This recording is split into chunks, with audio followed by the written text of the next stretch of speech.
आज आप बढ़ते हैं उत्तक। उत्तक में पादप उत्तक, जंतु उत्तक, सरल व जटिल उत्तक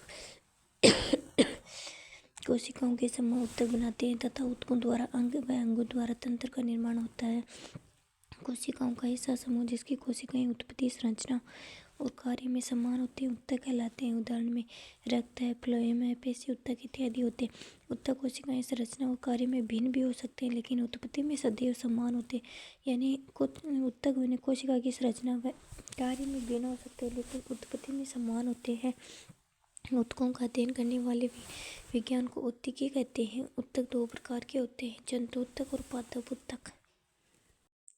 फिर जंतु उत्तक क्रिया तथा संरचना के आधार पर जंतु उत्तक चार प्रकार के होते हैं। कौन कौन से होते हैं? एक उपकला उत्तक होता है, एक संयोजी उत्तक होता है, एक पेशी उत्तक होता है, एक तंत्रिका उत्तक होता है। उपकला एपिथेलियम बोलते हैं, संयोजी को कनेक्टिव बोलते हैं, पेशियों को मस्कुलर बोलते हैं, तंत्रिका को नर्व टिश्यू बोलते हैं।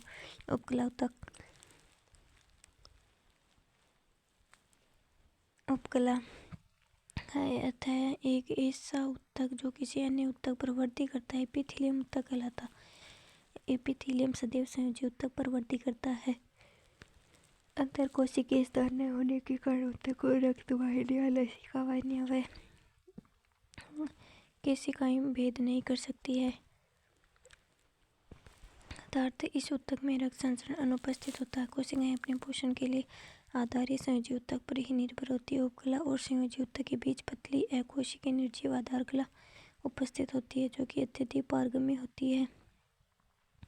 उपकला उत्तक एकमात्र ऐसा उत्तक है जिसकी उत्पत्ति तीनों जनन स्तर जैसे एक्टोडर्म, मेसोडर्म, एंडोडर्म से होती है।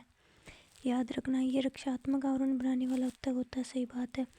उपकला उत्तक के भी दो प्रकार होते हैं, एक सरल उपकला होता है, एक संयुक्त उपकला होता है। सरल उपकला कोशिकाओं के एक ही स्तर की बनी होती है। आकृति के आधार पर इसके प्रकार सरल, सिल्की उपकला। ये एक चपटी कोशिकाओं के पतले स्तर से बनता है जिसके किनारे अनियमित हैं। ये उत्तक रक्त वाहिकाओं की भित्ति तथा फेफड़े की वायु कोशिका में पाया जाता है। सरल सिल्की उपकला कड़े पाया जाता है। ये एक चपटी कोशिकाओं के पतले स्तर से बनता है जिसके किनारे अनियमित होते हैं।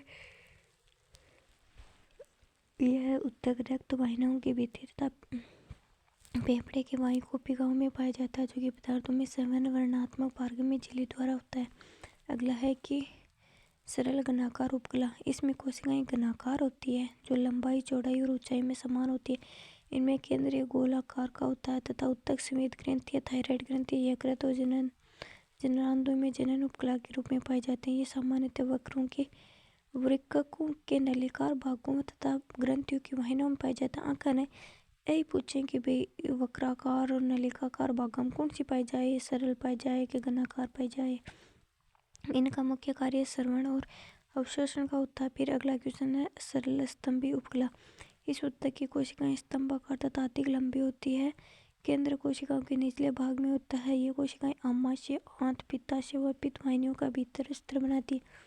अगला क्वेश्चन है यदि इन स्तंभाकार या घनाकार कोशिकाओं के मुक्त स्तर पर पक्षाभ होते हैं तो इस पक्षाभी उपकला कहते हैं। इनका कार्य कणों तथा श्लेष्मा को उपकला की सतह पर एक निश्चित दिशा में ले जाना। यह मुख्यतः श्वसनिका व डिंब वाहिनी या नलिकाओं से खोखले अंगों के भीतर सतह में पाए जाते हैं। अगला है आभासी स्तरित या कूट स्तरित उपकला। ये उत्तक भी स्तंभी उपकला का रूपांतरण है। इसमें छोटी या बड़ी कोशिकाएं होती है। दोनों प्रकार की कोशिकाओं में केंद्रक के तल अलग अलग होने के कारण उत्तक द्विस्तरीय दिखाई देते हैं। तंत्रिका सभी कोशिकाएं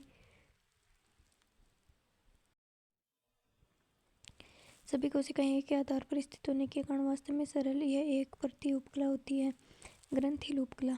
कुछ स्तंभाकार या घनाकार कोशिकाओं में श्रवण की विशेषताएं होती है। एक कोशिका जो पृथक ग्रंथिल कोशिकाओं का बना होता है जैसे कि आहार नाल की कलश कोशिकाएं, श्लेष्मा का श्रवण तथा भूकोश की जो कोशिकाओं के पुंज का बना होता है। स्रावी कोशिकाओं में स्राव के निष्कासन के आधार पर ग्रंथियों को दो भागों में विभाजित किया जाता है जिन्हें बहिस्रावी ग्रंथि तथा अंतःस्रावी ग्रंथि कहते हैं।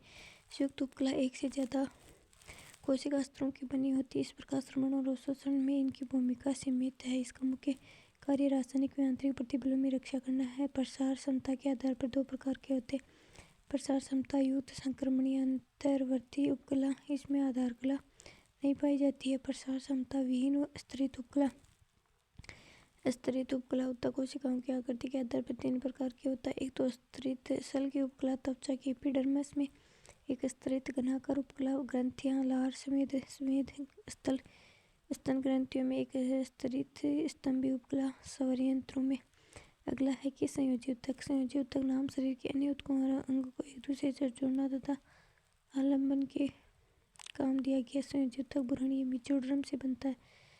संयोजी उत्तक ओनली भ्रूणीय मेसोडर्म से बनता है। संयोजी उत्तक में कोमल उत्तक से लेकर के विशेष प्रकार के होते हैं, जैसे अस्थि, उपास्थि, रक्त तथा अवयवीय उत्तक सम्मिलित होते हैं। रक्त को छोड़कर सभी संयोजी उत्तकों की कोशिकाएं संरचनात्मक तंतु स्रावित करती है, जिसे इलास्टिक तथा कोलेजन कहते हैं। ये उत्तक को लचीलापन, प्रत्यास्थता व शक्ति प्रदान करती है। संयोजी उत्तक के 3 प्रकार होते हैं। लचीली संयोजी उत्तक होता है, एक संघन संयोजी उत्तक होता है, एक विशिष्ट संयोजी उत्तक होता है। लचीले शीतलन ढीला संयोजी उत्तक। शीतलन संयोजन उत्तक में कोशिकाएं एक तंतु या दूसरे के अर्धतरल आधारित पदार्थ में शीतलता से जुड़ी रहती हैं। उदाहरणतः अंतराली योजी उत्तक, वायवीय उत्तक। यह त्वचा के नीचे पाया जाता है। त्वचा उपकला को पेशी से जोड़ता है। ये प्राय उपकला के लिए आधारीय ढांचे का कार्य करता है। इसे त्वचागतिकी उत्तक भी कहते हैं। इस उत्तक में कोलेजन तंतुओं के समूह अनियमित रूप से वितरित होते हैं, जिसमें उनके बीच अवकाश बन जाता है, जिन्हें एरिओली कहते हैं। फिर है कि एरिओली में रक्त वाहिनियां और तंत्रिका तंतु भी उपस्थित होते हैं, अतः इस उत्तक में रक्त संरचनाएं उपस्थित होती है। इस संयोजी उत्तक में प्राय तंतु कार्य जो कि तंतु को जन्म देता है, महाभक्षाणु या मास्ट कोशिका कुंची वृद्धि के बेसोफिल का रूपांतर, जो हिपेरिन, हिस्टामिन, सीरोटोनिन का स्राव होती है। एरोवोलर कन्वर्टेड टिश्यू में धात्रे की मात्रा अत्यधिक होती है। संयोजी उत्तकों में सर्वाधिक मात्रा में होता है। वसा योजी उत्तक दूसरा शीतलन संयोजी उत्तक है, जो मुख्यतः त्वचा के स्तर होता है। इस उत्तक की कोशिकाएं वसा संग्रहण के लिए विशिष्ट होती है। भोजन के जो पदार्थ प्रयोग में आते हैं, वे वसा के रूप में परिवर्तित कर इस उत्तक में संग्रहित कर लिए जाते हैं। वसा उत्तक एक तापरोधी परत बनाता है। ये बाह्य आघातों में खिंचाव व दबाव भी इसमें रक्त संचरण उपस्थित होता है। सघन संयोजी उत्तक। इस उत्तक में कोशिकाएं व तंतु दृढ़ता व सघन रूप में व्यवस्थित होती है। तंतुओं की प्रकृति के आधार पर 2 प्रकार के होते हैं। सघन नियमित उत्तक। सघन नियमित उत्तक में तंतु समांतर तंतु के गुच्छों के बीच में कतार में उपस्थित होते हैं।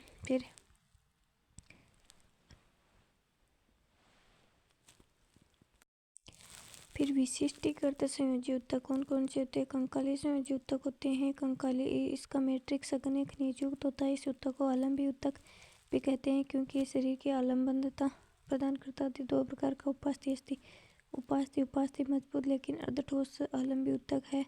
इसमें मैट्रिक्स तथा कॉन्ड्रियोब्लास्ट कोशिकाएं पाई जाती है। मैट्रिक्स मुख्यतः कॉन्ड्रिन प्रोटीन से बना होता है। उपास्थि में लचीलापन कॉन्ड्रिन प्रोटीन पाया जाता है। कॉन्ड्रियोसाइट्स का निर्माण कॉन्ड्रियोब्लास्ट से होता है। उपास्थि के चारों तरफ पेरिकोरियन का आवरण होता है। केसुर की व्रण में विद्यमान अधिकांश अस्थियां वयस्क अवस्था में अस्थि द्वारा प्रतिस्थापित हो जाती है। वैसे में कुछ उपास्थि नाक की नोक, बाह्य कान, संधियां, मेरुदंड के आसपास की अस्थियों के मध्य भी होती है, यानी उपास्थि नाक कान में उपस्थित होती है। अस्थि स्टेटियो बोन्स ऑस्टियोलॉजी कहलाता है। ये हमारे शरीर का सबसे कठोर या मजबूत आलम्बी उत्तक होता है। इसका आधार उत्तक लचीली ओस्सिन नामक प्रोटीन का बना होता है। ओस्टिन अवयव की अस्थि को ओस्सिन से बनाते हैं। Calcium, magnesium, phosphate, sulphate, carbonate तथा सल्फाइड लवणों के जमा होने से अत्यंत ठोस हो जाते हैं। गोगली हड्डियों में अस्थि मज्जा पाई जाती है। सिरोम की अस्थि मज्जा का लाल अस्थि मज्जा तथा मध्य की अस्थि मज्जा को पीली अस्थि मज्जा कहते हैं। लाल अस्थि मज्जा में रक्त कणिकाओं का निर्माण अस्थि की बाहरी परत तथा आंतरिक परत कहलाती है।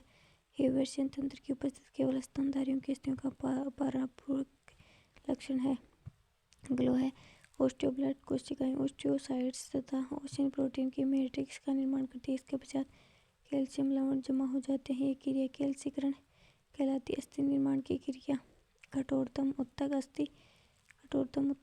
अस्थि निर्माण की क्रिया में ओसियोफिसेशन कठोरतम उत्तक अस्थि होती है। कोमलतम उत्तम रक्त होता है। कठोरतम पदार्थ निर्मल होता है। मनुष्य के शरीर की सबसे लंबी अस्थि जांघ की अस्थि, फीमर सबसे छोटी अस्थि मध्यग्रहण की अस्थि, बीच मनुष्य की कुल हड्डियों की संख्या 206 होती है। समांतराल संयोजी उत्तक। इसमें रक्त व लसिका आती है, जिनका अध्ययन हम रक्त प्रजनन तंत्र में कर चुके हैं। पेशी ऊतक उत्पत्ति मेसोडर्मल पेशियों के दिन को मायोलॉजी या स्क्लेरोलॉजी कहते हैं। एक वयस्क मनुष्य के शरीर के वजन का 40 से 50% हिस्सा पेशियाँ होती हैं। पेशी ऊतक अनेक लंबे तंतुओं से बने होते हैं जो कि समांतर पंक्तियों में सजे रहते हैं। यह तंतु का सूक्ष्म तंतुओं से बना होता है जिसे पेशी तंतु कहते हैं। पेशी में विशेष प्रकार की प्रोटीन एक्टिन मायोसिन पाई जाती है जिससे संकुचन और प्रसार के कारण गति होती है। हमारे शरीर में 3 प्रकार की पेशियाँ पाई जाती है: ऐच्छिक या कंकाली पेशी, अनैच्छिक या चिकनी पेशी, हृदय पेशी। कंकाली पेशी, इन पेशियों को कंकाली पेशी भी कहा जाता है क्योंकि अधिकतर हड्डियों से जुड़ी होती है तथा शारीरिक गति में सहायता करती है। इन पेशियाँ थकान जल्दी आ जाती है। कंकाल में पेशियाँ थकान जल्दी हो जाए।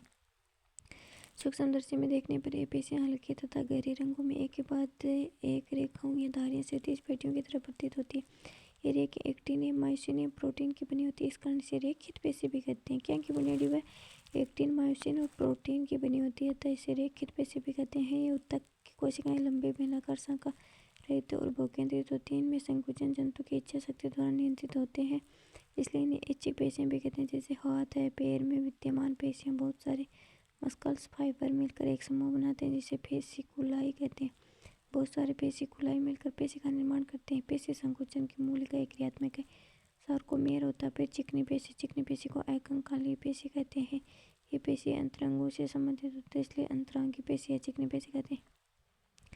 क्षैतिज रेखा अनुपस्थित होते हैं इसलिए इन्हें अरेखित पेशी भी कहते हैं। इसके संकुचन जंतु की इच्छा शक्ति से नियंत्रण नहीं किया जा सकते इसलिए इन्हें अनैच्छिक पेशी कहते हैं। जैसे हाड़ नाली में भोजन का प्रवाह, रक्त नलिका का प्रसार, संकोचन जैसी गतियाँ ऐच्छिक नहीं है।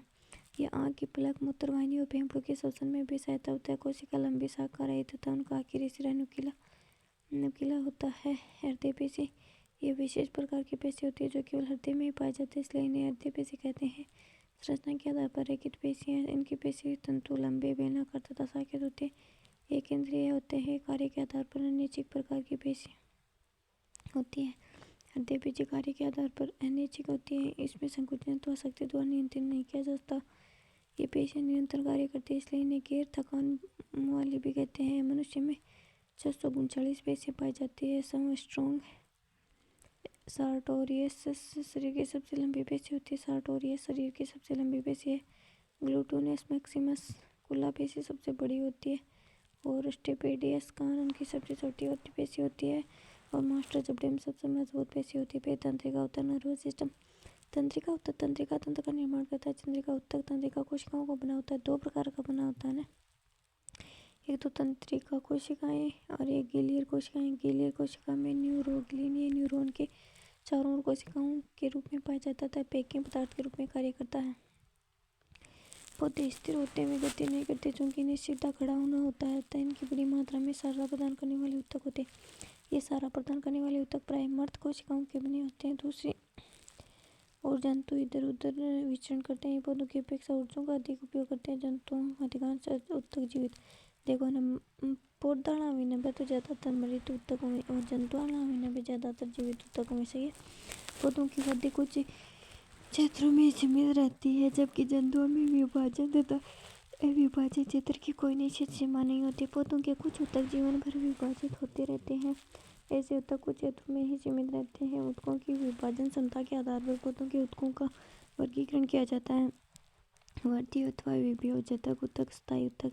विभाजक ऊतक कोशिकाओं का वह समूह जिसकी कोशिका निरंतर विभाजित होती है, विभाजन की क्षमता रखती है। विभाजक ऊतक कहते हैं। ग्रीक शब्द मेरिस्टो का अर्थ है विभाजित होना। अविभेदित कोशिकाओं का समूह जिनकी कोशिकाएं भित्ति पतली और सेलुलोज की बनी होती है। जीव ध्रुव संघन और रक्तिकाओं का अभाव था। सक्रिय उपापचय करने वाली होती है। बड़ा व सुस्पष्ट केंद्रक होता है। इनमें मध्यंतर कोशिका स्थानों का अभाव होता है। इसकी कोशिकाओं में पौधे की वृद्धि में महत्वपूर्ण योगदान देती है। पादप में स्थिति के आधार पर विभाजक 3 प्रकार के होते हैं। शिस्त विभाजक या मूल तथा तने के शीर्ष पर पाए जाते हैं। इनकी क्रियाशील से पादप अंगों की लंबाई में वृद्धि, प्राथमिक वृद्धि होती है। अंतर्वेशी विभाजक यह स्तंभ शीर्ष विभाजक से अलग भाग है जो स्तंभ की लंबाई के कारण होता है। इसमें पृथक हो जाता है अर्थात श्रेष्ठ विभाजक के नीचे तो पीछे विस्तृत होता है। इसमें कुछ में तो विभाजन होता है परंतु बाद में स्थायी ऊतकों में बदल जाते हैं। इनकी क्रियाशीलता में भी पादप अंगों की लंबाई में वृद्धि होती है। ये सामान्यतः घासों के पूर्व के आधार पर, पत्तियों के आधार पर, पर्णवृत्त की अतिरिक्त लंबाई के आधार पर होते हैं। पार्श्व विभाजक की विभाजकता पादप के स्तंभ तथा मूल में पार्श्व स्थिति में पाए जाते हैं। इनमें विभाजन से द्वितीय ऊतक बनते हैं जिन्हें द्वितीय वृद्धि होती है। इनमें पादप अंगों की मोटाई में वृद्धि होती है जैसे दाह कैम्बियम। फिर है विभेदोतक द्वारा बनी कोशिकाएं विशिष्ट कार्य करती हुई विभेदोतक होने की शक्ति को खो देती है, जिसके फलस्वरूप स्थायी ऊतक का निर्माण करते हैं। इस प्रकार एक विशिष्ट कार्य करने के लिए स्थायी रूप से और आकार क्रिया को विभेदीकरण कहते हैं। विभेदोतक की कोशिकाएं विशिष्ट होकर विभिन्न प्रकार के स्थायी ऊतक का विकास करती है। सरल ऊतक संरचना एवं कार्य की दृष्टि से ऊतक एक ही प्रकार की कोशिकाओं से बने होते हैं जो कि एपिडर्मिस के नीचे पाए जाते हैं। सरल ऊतक के भी 3 प्रकार होते हैं: मर्दूतक, स्थूलकोण ऊतक, दृढ़ोतक। सरल ऊतक 3 प्रकार के होते हैं: मर्दूतक parenchyma, collenchyma, sclerenchyma. Parenchyma, collenchyma, sclerenchyma. मर्दूतक को पेरेन्काइमा कहते हैं। पेरेन्काइमा सबसे अधिक पाया जाने वाला सरल अस्थायी ऊतक है। यह पूछ ले सबसे ज्यादा कौन सा पाया जाए तो पेरेन्काइमा। ये सभी पादपों या पादपों के सभी अंगों में पाया जाता था। सार्वभौमिक ऊतक और सामान्यतः इसकी कोशिकाएं जीवित होती हैं। इनकी कोशिकाओं की कोशिका भित्ति पतली और सेल्यूलोज की बनी होती है। इन कोशिकाएं समव्यासी होती है। ये गोलाकार, अंडाकार या बहुकोशिकीय हो सकते हैं। इन कोशिकाओं के मध्य अंतरकोशिकीय स्थान पाए जाते हैं।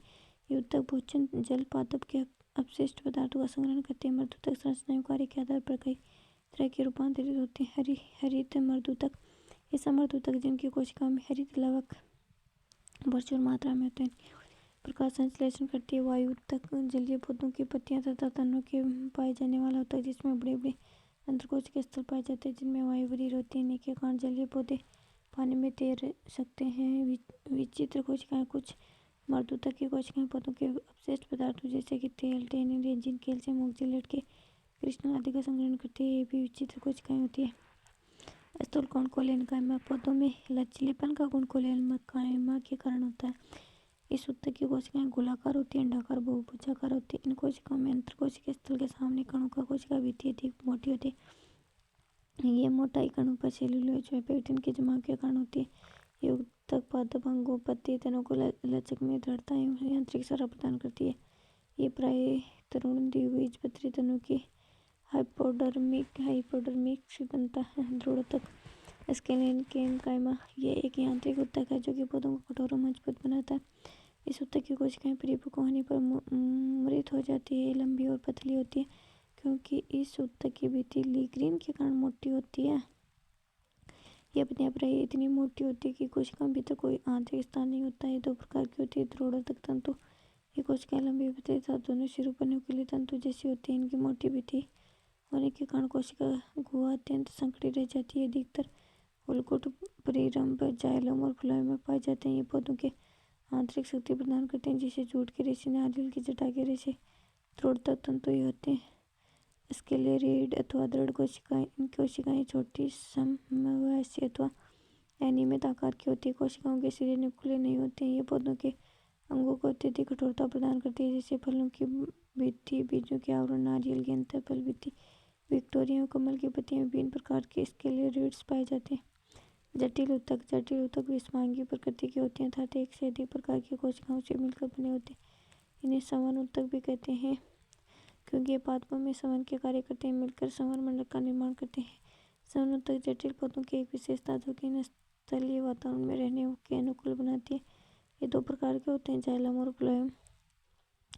नाम नोगिलिन दृढ़ोतक या जाइलम भी कहते हैं। जाइलम शब्द जाइलोस से बना जिसका अर्थ होता है काष्ठ। जाइलम का मुख्य कार्य जलीय खनिज लवणों का संवहन करना होता है। जाइलम के भी 4 प्रकार होते हैं: एक तो वाहिनी वाहिका जाइलम, मर्दूतक, जाइलम रेशे। इस 4 प्रकार की कोशिका में जाइलम मर्दूतक कोशिकाएं जीवित है, अन्य सब मरता है। ट्रेकियाइड वाहिका की कोशिका भित्ति मोटी कोशिका प्रति डिग्रीत होती है। ट्रेक्टियन न्यूक्लियस सिरे लंबी है और वाहिकाएं की संरचना नलिकाकार होती है। इनके द्वारा पानी, खनिज लवण का उद्गम होता है। पेरेन्काइमा भोजन का संग्रहण करता है। वाहिका द्वारा होने वाले जन संवहन में सहायता होता है। जाइलम फाइबर रेशे लंबे, पतले, निर्जीव सिरों पर न्यूक्लियर संग्रह तथा कोशिका लिग्रीन अधिक होने के कारण लगभग समाप्त मुख्यतः सहारा देने का कार्य करती है। पोषवाह या फ्लोएम ये प्रणों द्वारा निर्मित खाद्य पदार्थ को प्रण से जड़ तक पहुंचाने का कार्य करती है। फ्लोएम में 4 कोशिकाएं पाई जाती है: चालनी कोशिका, नलिका सह कोशिकाएं, फ्लोएम मर्दूतक, फ्लोएम रेशे। तो फ्लोएम रेशे को छोड़कर अन्य फ्लोएम कोशिकाएं जीवित होती हैं। परिपक्व चालनी नलिका कोशिका के अंदर नहीं होता अतः ये अकेंद्रीय जीवित कोशिकाएं। चालनी नलिका के कार्य को सहचर कोशिका के केंद्र के द्वारा नियंत्रित किया जाता है। एंजियोस्पर्म पादप में चलनी कोशिकाएं शिरों द्वारा व्यवस्थित होकर चलनी नलिकाएं बनाती। दो चलनी कोशिकाओं के मध्य चलनी पट पाई जाती है, चित्रित होती है। इन चित्रित पदार्थों को परिवहन होता है। फ्लोएम और ऊतक का मुख्य कार्य भोजन को अरिय संवहन तथा संवहन करना होता है। फ्लोएम जैसे ये तंतु नलिका को दृढ़ता प्रदान करता है। Thank you.